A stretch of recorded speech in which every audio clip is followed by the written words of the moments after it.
गया के एक छोटे से गांव में रक्षिता नाम की एक अनाथ लड़की रहती थी। अपना गुजारा करने के लिए रक्षिता एक बहुत बड़े घर में नौकरानी का काम करती थी। नौकरानी का काम के साथ साथ रक्षिता ने अपनी 12वीं तक की पढ़ाई भी पूरी कर ली थी, लेकिन कॉलेज में एडमिशन के लिए उसके पास पैसे नहीं थे, इसलिए वो कॉलेज में एडमिशन नहीं ले पाती है। जब भी रक्षिता दूसरे बच्चों को कॉलेज आते हुए देखती थी तो उसे अपनी किस्मत पर बहुत रोना आता था।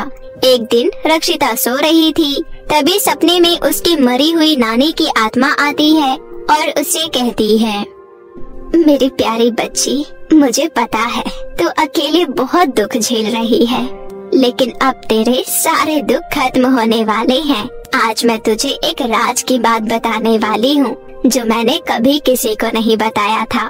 तू झोपड़ी के पीछे वाली जमीन की खुदाई कर, वहाँ तुझे बहुत सारा खजाना मिलेगा। तभी अचानक रक्षिता की नींद खुल जाती है। अरे ये क्या, सपने में नानी मेरे से किसी खजाने की बात कर रही थी, अब मैं क्या करूँ? उस दिन रात को रक्षिता को नींद नहीं आती है और अगली सुबह वो ये बात अपने दोस्त को बताती है। संजना, कल रात को मेरे सपने में मेरी नानी आई थी और उन्होंने मुझे बताया कि मेरी झोपड़ी के पीछे खुदाई करने पर मुझे ढेर सारा खजाना मिलेगा।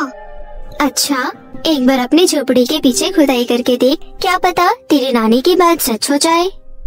संजना की बात मानकर रक्षिता अपने घर जाती है और झोपड़ी के पीछे खुदाई करने लगती है। बहुत देर तक खुदाई करने के बाद रक्षिता को एक बॉक्स मिलता है। रक्षिता जैसे ही उस बॉक्स को खोलती है, उसे उसके अंदर बहुत सारा सोने का सिक्का और सोने का हार मिलता है। ये सब देखकर रक्षिता हैरान रह जाती है। अरे वाह, इसका मतलब सपने में नानी ने मुझसे बिल्कुल सही कहा था। अब मुझे कभी भी गरीबी नहीं देखनी पड़ेगी और मैं बहुत अच्छे कॉलेज में एडमिशन भी ले सकूंगी। धीरे धीरे ये बात गांव के सभी लोगों को पता चल जाती है और गांव के कुछ गरीब लोग रक्षिता के घर पर आ जाते हैं। बेटी, मैंने सुना है तुम्हें बहुत सारा खजाना मिला है, इसलिए मैं तुम्हारे पास मदद मांगने आई हूँ। लेकिन आपको मेरे से क्यों मदद चाहिए? मेरे बेटी की तबीयत बहुत खराब रहती है, इसलिए मैं उसका इलाज एक अच्छे अस्पताल में करवाना चाहती हूँ। इस दुनिया में मेरे बेटे के अलावा मेरा कोई नहीं है। मैं उसको इतनी जल्दी खोना नहीं चाहती हूँ। कृपया करके मेरी मदद करो। ठीक है आंटी, मैं अभी आपको कुछ सोने के सिक्के देती हूँ। उन्हें बेचकर आपको बहुत सारे पैसे मिल जाएंगे। उसके बाद आप अपने बेटे का इलाज बहुत अच्छे से अस्पताल में करवा लेना। इतना बोलकर रक्षिता उस गरीब औरत को कुछ सोने के सिक्के देती है। तभी भीड़ से निकलकर एक बूढ़ी महिला रक्षिता के पास आती है और उससे कहती है, बेटी, मेरी दुष्ट बहू ने मुझे घर से बाहर निकाल दिया है। अगर तुम मेरी मदद करो तो मैं एक छोटा सा घर बनाकर चैन से रह सकती हूँ। हाँ हाँ अम्मा, मैं आपकी मदद जरूर करूँगी। ये लीजिए, आप भी सोने के सिक्के ले लीजिए। इस तरह एक एक करके रक्षिता वहाँ मौजूद सभी लोगों की मदद करती है। तभी गांव की मुखिया की बेटी कृतिका अपने कुछ बॉडीगार्ड के साथ वहाँ आ जाती है और रक्षिता से कहती है, सो लड़की, मुझे अभी अभी पता चला है कि तुझे जमीन के अंदर से खजाना मिला है। हाँ, मुझे अपने घर के पीछे खुदाई करने पर बहुत सारा खजाना मिला है।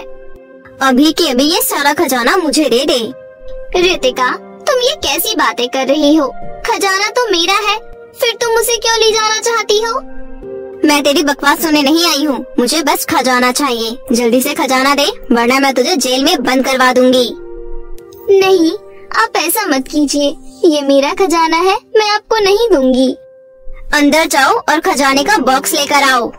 कृतिका के कहने पर उसके बॉडीगार्ड अंदर जाते हैं और खजाने का बॉक्स लेकर आ जाते हैं।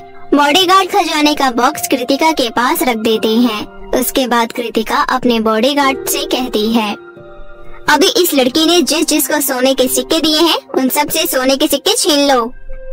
नहीं नहीं बेटी, बड़ी मुश्किल से हम सभी को एक उम्मीद की किरण नजर आई थी। कृपया करके तुम हमसे सोने के सिक्के मत लीजिए। हाँ बेटी, हम पर तरस खाकर तुम हमसे सोने के सिक्के मत लीजिए।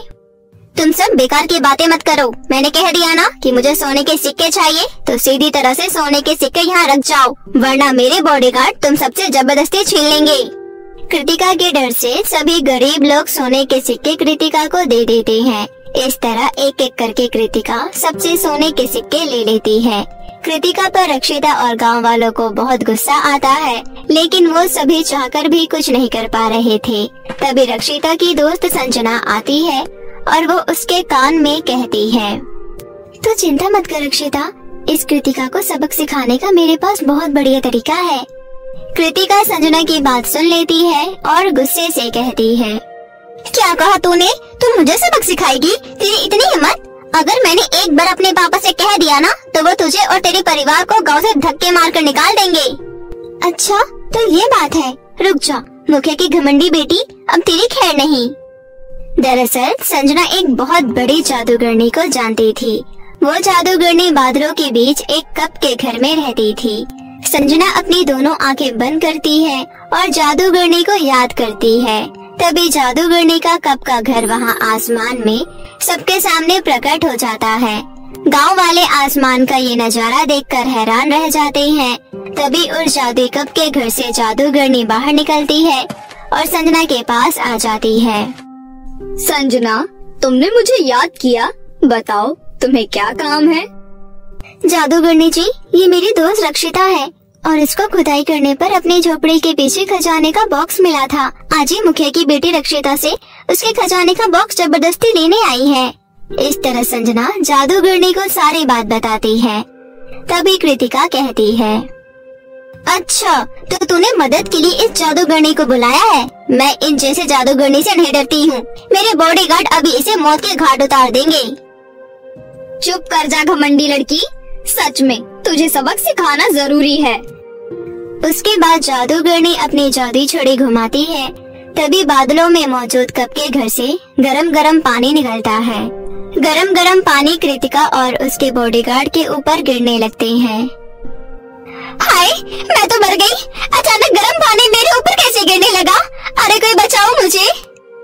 देखते ही देखते कृतिका के सारे बाल टूटकर जमीन पर गिर जाते हैं और वो गंजी हो जाती है।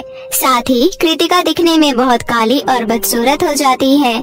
कृतिका के बॉडीगार्ड डरकर वहाँ से भाग निकलते हैं। क्यों घमंडी लड़की, तू तो बहुत बड़ी बड़ी बातें कर रही थी। बोल, अब तेरा क्या कहना है? मुझे माफ कर दो, मैंने बहुत बड़ी गलती की है। आज के बाद मैं कभी किसी को परेशान नहीं करूँगी। इतना बोलकर कृतिका वहाँ से भाग जाती है। इस तरह सब कुछ ठीक हो जाता है। कृतिका खजाने की मदद से धीरे धीरे बहुत अमीर हो जाती है और गरीब लोगों की भी मदद करती है। रतनपुर नाम के एक गांव में 4 सहेलियां रहा करती थी। एक का नाम आरती, दूसरी का नाम पिंकी और तीसरी चौथी का नाम पायल और कंगना था। चारों सहेलियां बचपन से ही साथ खेलती हुई बड़ी हुई थी। अभी कुछ दिन पहले ही उन्होंने अपनी 10वीं पूरी करके 11वीं में दाखिला लिया था, लेकिन चारों की दोस्ती अभी भी बरकरार थी। चारों सहेलियां में कंगना के घर के हालात कुछ ठीक नहीं थे। बाकी के तीनों सहेलियां तो बहुत अमीर थी, लेकिन कंगना एक गरीब परिवार से थी। कंगना के पिता नहीं थे और माँ लोगों के घरों में काम करके घर का गुजारा चलाती थी। कंगना गरीब थी तो क्या हुआ, उसका दिल बहुत बड़ा था और वो कभी भी अपनी सहेलियों की मदद करने से नहीं चूकती थी। एक बार की बात है, स्कूल में सभी बच्चों को असाइनमेंट बनाने का काम मिलता है। 4 में से 3 सहेलियां तो अपना असाइनमेंट बना लेती है, परंतु आरती असाइनमेंट नहीं बना पाती है। अगले दिन जब चारों सहेलियां स्कूल जाती है, तब टीचर कहते हैं, सभी बच्चे अपना अपना असाइनमेंट अपने टेबल पर रखिए, मैं चेक करने आ रहा हूँ। सभी बच्चों ने अपना अपना असाइनमेंट टेबल पर रख लिया, परंतु आरती बहुत ही ज्यादा घबरा रही थी, क्योंकि उसने तो असाइनमेंट बनाया ही नहीं था। कंगना आरती से कहती है, क्या हुआ आरती, तुम घबरा क्यों रही हो? अपना असाइनमेंट निकालो। कंगना, कल मैं अपने पापा के साथ उनके बिजनेस पार्टी में चली गई थी, इसलिए मैं असाइनमेंट नहीं बना पाई। अब तो सर मेरी बहुत पिटाई करेंगे, मुझे बहुत डर लग रहा है। तुम डरो मत, तुम एक काम करो, मेरा असाइनमेंट रख लो और मेरा नाम काट कर अपना नाम लिख लो। सच में कंगना? लेकिन फिर सर तुम्हारी पिटाई कर देंगे। कोई बात नहीं, क्या मैं तुम्हारे लिए इतना भी नहीं कर सकती हूँ? तुम मेरी दोस्त हो। इतना कहकर कंगना अपना असाइनमेंट आरती को दे देती है। जब टीचर कंगना के पास आते हैं तो कहते हैं, कंगना, तुम्हारा असाइनमेंट कहाँ है? सर, मैंने अपना असाइनमेंट बना लिया था, लेकिन मैं लाना भूल गई। मैं कल पक्का ले आऊंगी सर। झूठ बोलने के लिए तुम्हारे पास कोई और बहाना नहीं था क्या कंगना? तुम्हारे चेहरे से साफ साफ लग रहा है कि तुमने असाइनमेंट बनाया ही नहीं है। अभी से भी समय है, पढ़ाई लिखाई पे ध्यान दो, वरना फेल हो जाओगी। अब सभी बच्चों के सामने 10 उठक बैठक लगाओ। टीचर के कहने पर कंगना सभी बच्चों के सामने 10 उठक बैठक लगाती है। थोड़ी देर बाद जब लंच हो जाता है तो कंगना की बाकी 3 सहेलियां उसके पास आती है और फिर आरती कहती है, तुम्हारा बहुत बहुत धन्यवाद कंगना, और साथ में मैं तुमसे माफी भी मांगना चाहती हूँ। माफी किस लिए? मेरी वजह से तुम्हें पूरे क्लास के सामने उठक बैठक करना पड़ा, मुझे माफ कर दो। अरे कोई बात नहीं पागल, लंच हो गया है, चलो खाना खाते हैं। उसके बाद चारों सहेलियां खाना खाने चली जाती है। कंगना के अलावा बाकी तीनों बहुत अच्छा खाना लाया करती थी, लेकिन कंगना सूखी रोटी और चटनी लेकर आया करती थी। लेकिन फिर भी उसकी तीनों सहेलियां उसको बिल्कुल भी ऐसा एहसास नहीं करवाती थी कि उसका खाना अच्छा नहीं है। वो तीनों बड़े ही चाव से कंगना का खाना भी खाया करती थी। वैसे कंगना, तेरे घर की धनिया की चटनी तो बहुत ही कमाल की होती है, खाकर मजा ही आ जाता है। हाँ आरती, तुमने बिल्कुल सही कहा, मुझे भी कंगना के घर का खाना बहुत अच्छा लगता है। रहने भी दो अब तुम लोग, मुझे पता है तुम लोगों को सैंडविच और कटलेट के आगे मेरी सूखी रोटी और धनिया की चटनी थोड़ी ना अच्छी लगती होगी। तुम तो बस मेरा दिल रखने के लिए कहती हो। ऐसा कुछ भी नहीं है कंगना, अब तू ज्यादा मत बोल और चुपचाप से खाना खा, समझी? बड़ी आई। इसी तरह उन चारों में बहुत प्यार था। कुछ समय बीत जाता है और उनकी दोस्ती में कोई भी बदलाव नहीं आता है। एक बार की बात है, कंगना का बर्थडे आने वाला था। उसी विषय में कंगना की तीनों सहेलियां आपस में बात कर रही थी। गाइस, कंगना का बर्थडे आने वाला है और तुम्हें तो अच्छे से पता है उसके घर में उसका बर्थडे सेलिब्रेट नहीं करते। हाँ, तुम सही कह रही हो। तो फिर हमें क्या करना चाहिए? मैं बताती हूँ हमें क्या करना है। हम उसके लिए एक सरप्राइज पार्टी प्लान करते हैं और तीनों मिलकर उसे एक बहुत एक्सपेंसिव गिफ्ट देंगे। हाँ, ये आइडिया सबसे बेस्ट है। मुझे तुम्हारा आइडिया बहुत अच्छा लगा। लेकिन क्या? हम सब कोई जॉब तो नहीं करते, तो हम इतने सारे पैसे कहाँ से कलेक्ट करेंगे? अपनी पॉकेट मनी से। हमें हर हफ्ते पॉकेट मनी तो मिलती है ना। हम तीनों अपनी अपनी पॉकेट मनी सेव करेंगे और उसके बाद एक छोटी सी पार्टी प्लान करेंगे और उसके लिए एक एक्सपेंसिव सा लहंगा खरीदेंगे, क्योंकि उसके पास कोई लहंगा नहीं है और उसे लहंगा बहुत पसंद है। तीनों आपस में कंगना के बर्थडे की प्लानिंग कर लेती है। अब वो तीनों अपनी हर हफ्ते की पॉकेट मनी सेव किया करती थी। दिन बीतते जाते हैं और समय का बिल्कुल पता नहीं चलता। कंगना के बर्थडे से एक दिन पहले पिंकी और पायल आरती के घर जाती हैं और तीनों अपने अपने पैसे काउंट करती है। हम तीनों के पैसे मिलाकर टोटल 2000 रूपए हुए हैं। 2000 में हम सब कुछ कैसे मैनेज करेंगे? देख, 1000 में तो हमारी पार्टी प्लान हो जाएगी, बाकी के 1000 रूपए का लहंगा खरीद लेंगे। कौन देगा तुझे 1000 रूपए का लहंगा? तुझे पता नहीं है लहंगे का प्राइस कितना ज्यादा होता है?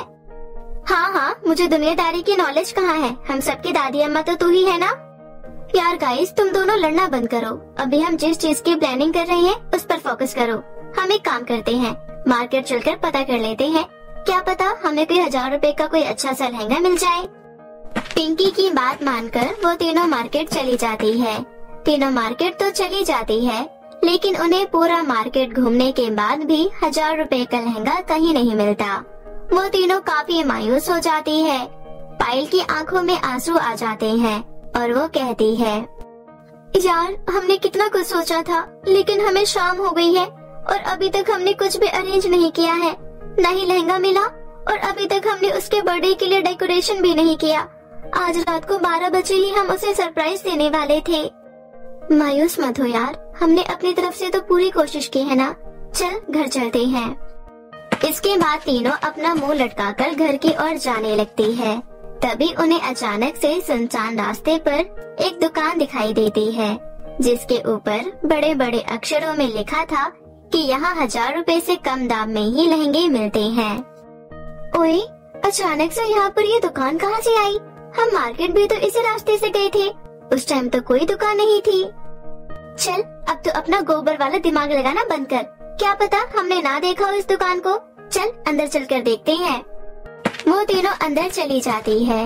वहाँ पर एक बहुत खूबसूरत लड़की लहंगा बेच रही थी। उन्हें उस दुकान में 1000 रुपए में ही एक बहुत खूबसूरत लहंगा मिल जाता है, जिसे पाकर वो तीनों बहुत ज्यादा खुश होती है और उस लहंगे को लेकर वो तीनों आरती के घर चली जाती है।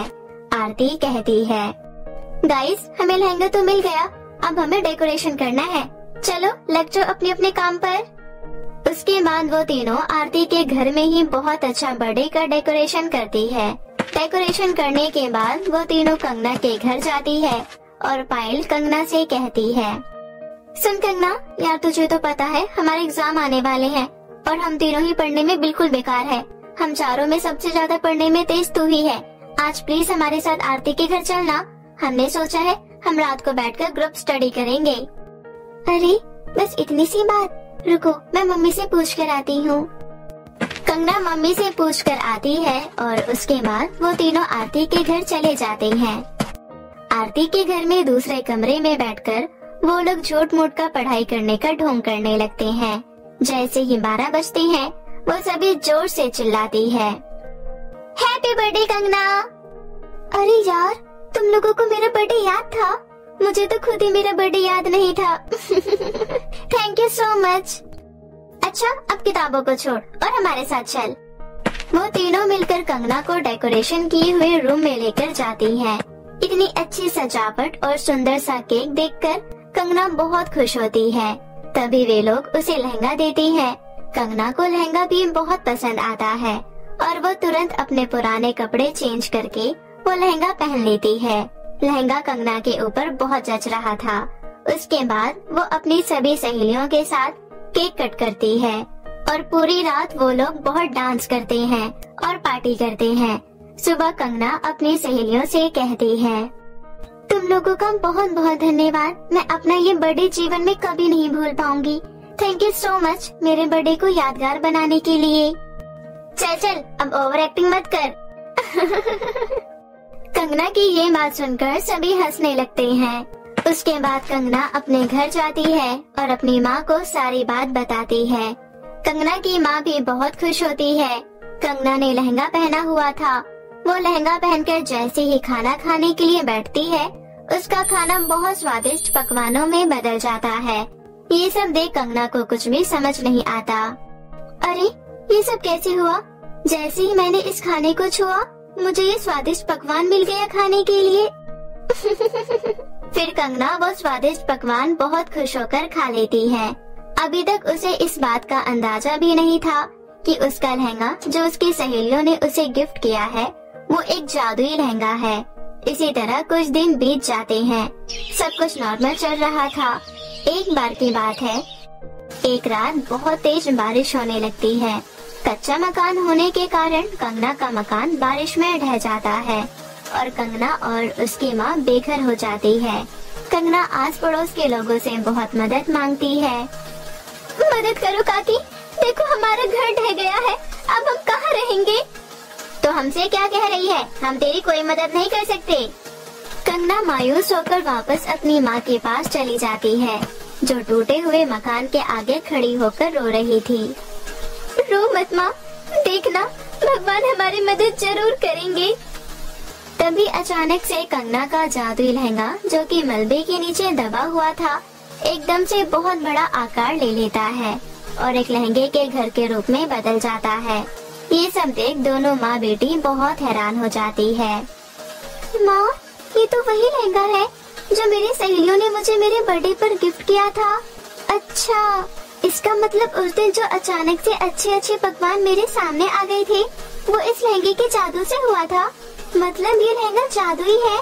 चलो माँ, अंदर चलकर देखते हैं। फिर दोनों माँ बेटी उस लहंगे के घर के अंदर जाती हैं।